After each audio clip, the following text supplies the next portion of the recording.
பாரம்பரிய வைத்தியத்தில் உள்காய்ச்சல் எதுக்கு வருதுன்னா, உடம்பெல்லாம் அதிக வேலை செஞ்சு வலி இருக்கும்.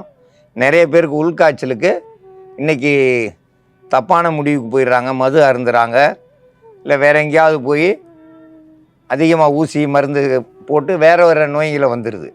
உள்காய்ச்சல் வந்துச்சுன்னா கொஞ்சம் ஓய்வு எடுக்கணும். ஞாயிற்றுக்கிழமை ஆனால் நமக்கு விடுமுறைன்னா அன்றைக்கி கண்டிப்பாக உடல் முழுவதும் ஓய்வு கொடுத்தோம்னா அந்த உள்காய்ச்சலே வராது. ஓய்வு இல்லாமல் உழைக்க உடம்பு வந்து ரொம்ப அவதிக்குள்ளாகும். அதை சரி செய்கிறதுக்கு வெத்தலை, கிராம்பு, கண்டத்திப்பிலி, நெல்லிக்காய், தேன் இதெல்லாம் கூட்டு கலவையாக சேர்ந்து இப்போ நம்ம மருந்தாக தயாரிக்க போகிறோம். உள்காய்ச்சல் எப்படி தெரியும் அப்படின்னு நம்ம வந்து சொல்லலாம். உடம்புல பார்த்தீங்கன்னாக்கா எந்த சூடுமே இருக்காது, ஆனால் உள்ளுக்குள்ளே வலி இருந்துக்கிட்டு இருக்கும். அவங்களுக்கு வந்து போர்வையை பொத்தி படுக்கணும் போல் எப்போ பார்த்தாலும் அந்த மாதிரி உள்ளுக்குள்ளே கிடுகிடுன்னு நடிங்கிட்டே இருக்கும். ஹார்ட் பார்த்தீங்கன்னாக்கா ஒரு குளிர்ச்சி தன்மையாக இருந்துக்கிட்டு கை கால் உள்ளுக்குள்ளே அவங்களுக்கு மட்டும்தான் அது தெரியும். நடுக்கமாக இருக்கும். தண்ணி அந்த மாதிரி எதுவும் ஜில்னஸாக குடித்தாங்கனாக்கா கிடுகிடுன்னு கை கால் எல்லாமே உதற ஆரம்பிச்சிடும். உடம்புல வந்து ஒரு சூடும் இருக்காது, ஆனால் அவங்களுக்கு வந்து நோய் எதிர்ப்பு தன்மை வந்து குறைவாக இருக்கும். ரத்தோட்டம் வந்து சீராக இல்லாமல் இருக்கும். அவங்க அதிக வேலைப்பளு காரணமாக ஓய்வு இல்லாமல் வேலை செஞ்சுக்கிட்டு இருக்கிறவங்களுக்கு தான் அந்த மாதிரி உள்காய்ச்சல் வரும். அது விட்டு விட்டு வரும். ஒரு சிலருக்கு வந்து விட்டு விட்டு காய்ச்சல் வந்துக்கிட்டு இருக்கு உள்காய்ச்சல் அப்படின்னாக்கா அது அலுப்பு காய்ச்சல்னு சொல்லுவாங்க.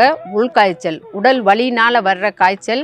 அதுக்கு ஓய்வு எடுத்துக்கிட்டால் போதுமானது. அதே நேரத்தில் செரிப்புத்தன்மை இல்லாமல் இருக்கும். அந்த நேரத்தில் அவங்க என்ன சாப்பிட்ருந்தாங்கனாலும் அவங்களுக்கு மலம் வெளியேறாது, பசி இல்லாமல் இருக்கும், புளிச்ச ஏப்பம் வந்துக்கிட்டு இருக்கும். ஒரு சிலர் வந்து வாமிட் எடுத்துக்கிட்டே இருப்பாங்க. குளிர் ஜுரம் உள்ளுக்குள்ளே காய்ச்சல் எடுத்துக்கிட்டு இருக்கும். உடம்பு வலி ரொம்ப இருக்கும். அந்த உள்காய்ச்சலுக்கான மருந்து தயாரிக்கும் முறையை பற்றி பார்க்கலாம்.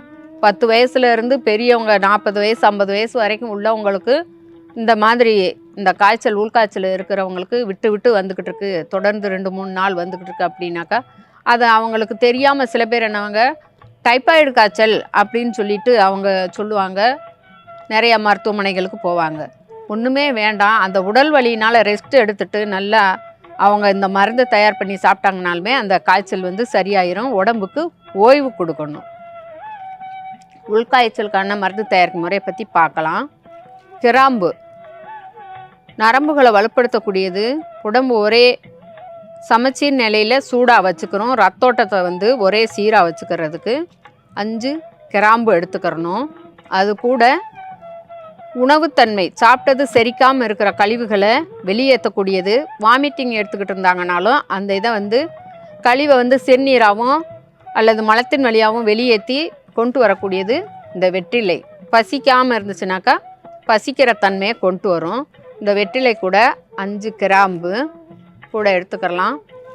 இது கூட நெல்லிக்காய் பசியை தூண்டக்கூடியது, உடம்பு வலியை போக்கக்கூடியது. கூட்டு மருந்தோடு நம்ம எடுக்கிறப்போ பெரியவங்கன்றதுனால இந்த ஒரு நெல்லிக்காயில் பாதி எடுத்துக்கலாம். இந்த நெல்லிக்காயும் நல்லா அரைச்சி, இது ரெண்டையும் அரைச்சி கூழாக எடுத்து வச்சுருக்கிறேன். இப்போ இது கூட வந்து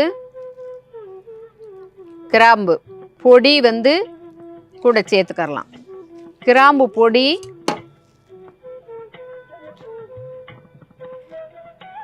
ஒரு 2 சிட்டிகை அளவுக்கு கூட சேர்த்துக்கலாம். எரிச்சல் வலி இதெல்லாம் போக்கக்கூடியது.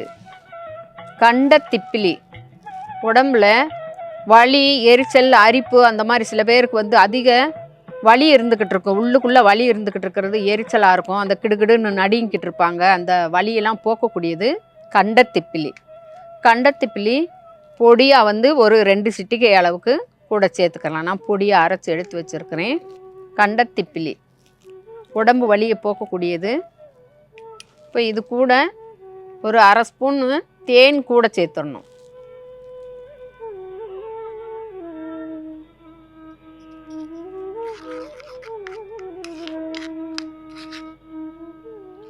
தொடர்ந்து விட்டு விட்டு உள்காய்ச்சல் வந்துக்கிட்டு இருக்குனாக்கா அந்த காய்ச்சல் வர்ற நேரம் ஒரு 2 நேரம் காய்ச்சல் வர்றப்போ 2 வேளை சாப்பிட்டீங்கனாலுமேவா அந்த காய்ச்சல்ன்றது போயிடும். உடம்பு வலி எல்லாமே சரியாயிரும்.